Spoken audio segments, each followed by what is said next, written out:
Here's the scoop: the economy of India is showing serious resilience. Reports say India's domestic market is holding up better than expected, giving the country extra leverage in trade talks with the United States. Bar chart specifically, exports to the U.S. dropped by about 8.6% in October, which is better than September's 12% drop. Reuters. +1. Because of that, Indian negotiators feel they don't have to sign a deal just for the sake of signing one, they're playing the long game. The Economic Times. +1. My animated eyebrows almost popped off with that strategic patience. Why it matters. If India negotiates effectively, it could lock in better terms, not being forced into a weak deal. For businesses and investors, it signals India is not overly dependent on one partner. But, export softness still exists and global competition, especially from China, remains a headwind. Local/political news. Ballot box with ballot cue trumpets and a not-so-tiny tada sound. Our home turf. Prime Minister Narendra Modi is set to travel to Johannesburg, South Africa from November 21 to 23 for the 20th G20 Leaders Summit.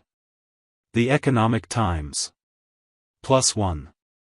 This summit is notably the fourth consecutive G20 gathering in the Global South, a marker of shifting global dynamics. Telegraph India. +1.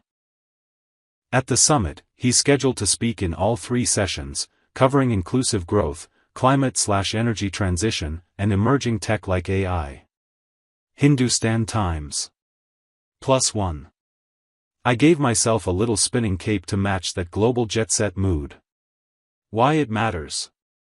India's voice at the summit amplifies its role in shaping global policy, not just reacting.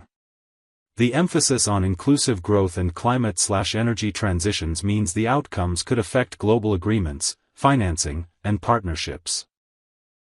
For us at home, it's a reminder that international affairs tie into domestic policy, trade, climate, tech. Tech/innovation news. Wrench insert beep bop zap sound and little gear wheels turning.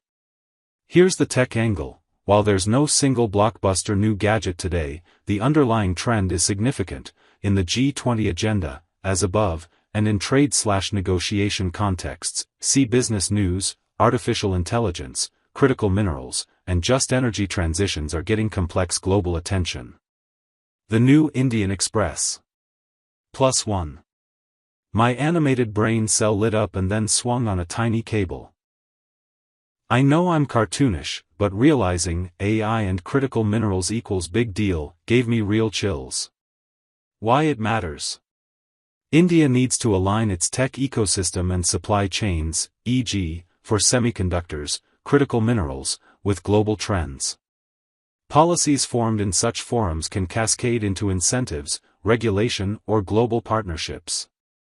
For everyday users and businesses, this means the tech world is not just gadgets, but geopolitics plus supply chains plus transition strategy.